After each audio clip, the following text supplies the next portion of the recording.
that's where she draws inspiration because most of her music is like relationship and trauma based. Like, so if she doesn't go through that stuff, is anybody really going to listen to her music anymore too? Because that's literally been her come up, is like talking about the trauma in her relationships. But as can I say something real quick though? Like as she's isn't she like 25? Yeah, She's she's 25, 25. right? So two baby daddies before 30. And I love her artistry. I admire how authentic she's been. Um, I'm not judging her, right? But we gotta call a thing a thing. She's not the most responsible. She's being irresponsible. At this point, you know how we say the guys create single moms or the men are creating broken households. Like it could almost look like she's the one that's creating broken households because she just wants the children and not necessarily, you know, the union. Like she don't necessarily want to build foundation. Like she doesn't want to, it's like it is irresponsible because like what are you, I mean, she's only human, she's only a person, you know what I mean, but she has this influence. Like what are you teaching the young women that are following you? Are you owning what you're doing that's created, like making you make these bad decisions? That's like, you over it, you still over it, are you over you yet? You know what I mean? Like, so Have you So, seen excuse me. Taylor Swift like does it where like she got in all those relationships with like those guys and then she was like writing songs about them. So maybe for her artistry, that's where she draws inspiration because most of her music is like relationship and trauma based. Like, so if she doesn't go through that stuff, is anybody really going to listen to her music anymore too? Because that's literally been her come up, is like talking about the trauma in her relationships. Well, I think It that was says a lot for where we're at. If we enjoy listening to trauma-based music because it resonates with us because we've been through trauma. So you're just feeding the same trauma over and over again, like at what point, like if her music, it continues to be trauma based, at what point does it become her responsibility to fix it? So you're creating the music based on your experience. This is the way that you're getting out. And for some that can be therapeutic.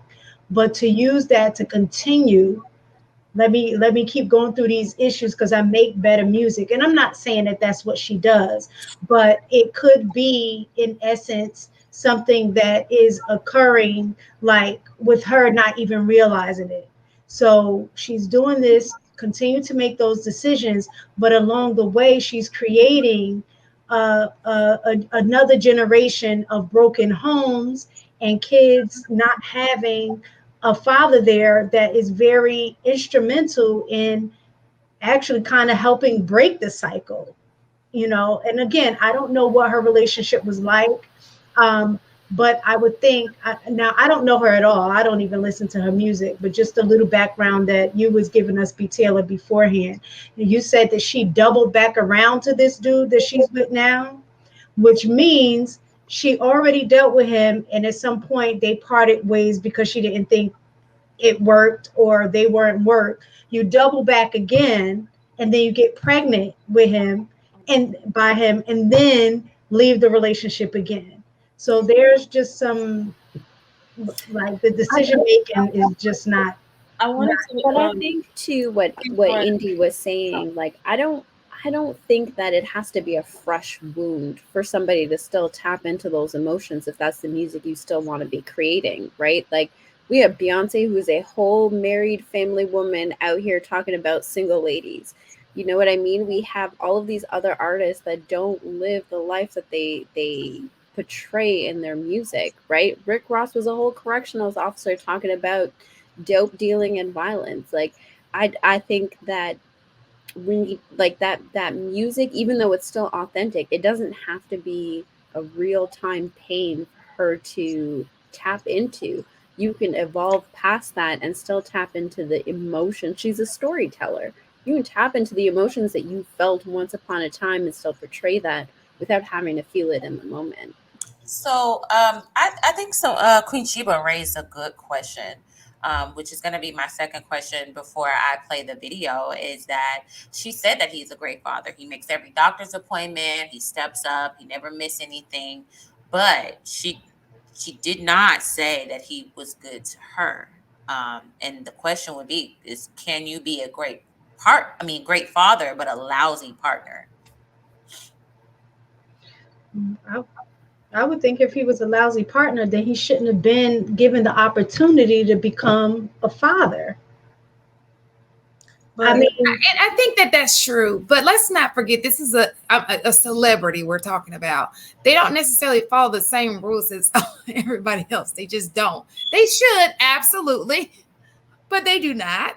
But the outcome on the children is still the same. It doesn't matter. Is it really though? I mean, because kids can have two, and they're still other than a financial aspect. You have fathers that pay child support but don't spend time with their kids. But that's celebrities who don't spend time with their kids. That's my point. That's my point. The outcome on the kids is still the same because you don't have the father in the household. But sometimes both parents who is the celebrity is not in the household. You understand what I'm saying? In a lot of situations, I don't know her situation because this is my first time hearing of her, but there are celebrities who aren't even in the household. I want to know, what do you mean by celebrities live by a different set of rules? Because they just move. I mean, from what we have seen in the past, and this is throughout history, they have always lived by another set of rules, meaning that tradition is out of the door when it comes to. I mean, am I wrong? I mean, I think it's a goal for my celebrity friends that I have. They no. What we're talking about as a whole. I don't know how many celebrity friends you have. The celebrity friends I know definitely are not traditional people. They are not. None of them, to be exact. Well, if we're talking about the modern day, mostly none of us are living in a traditional way anyway. So, if anything, celebrity is just a more exuberant fashion of how we as regular people live normally. To answer B. Taylor's question, I think the precursor to a good father is a good partner. That's how you can tell if the person will be a good father, or on the other side, a good mother. So go ahead. Sorry. No, I was gonna ask. So you think that when women say when a man treats the mother wrong, how can you be a good father when you treat the mother like crap? Even if you married or men disrespect the mother of their child, they can't possibly be a good father. Do you believe that? But they are able to separate the two. There's an echo. Perhaps they're able to separate the two, but why would you want to take that chance? You know, if he's treating you like crap, you're going to carry his child. You have to be vulnerable for 9 months and depend on him, whether financially, physically, or both. Then you have to now figure out, is he going to be good to me and the child? That's such a wager that I don't think any woman should even try to bet on their life with. So the best bet is to see how he treats you after the honeymoon period, and then go from there. If he's not what he's cracked up to be, then you have to cut ties before it's too late. Do we know for a fact that he's treated her bad? Some people that's what I'm saying. I'm speaking in a general sense, and I don't know this artist. I only seen her in like tabloids, but I don't listen to her music, so I don't know her background. But I am speaking from a general sense. If he's treating you badly, don't have his child. I think this is pretty simple.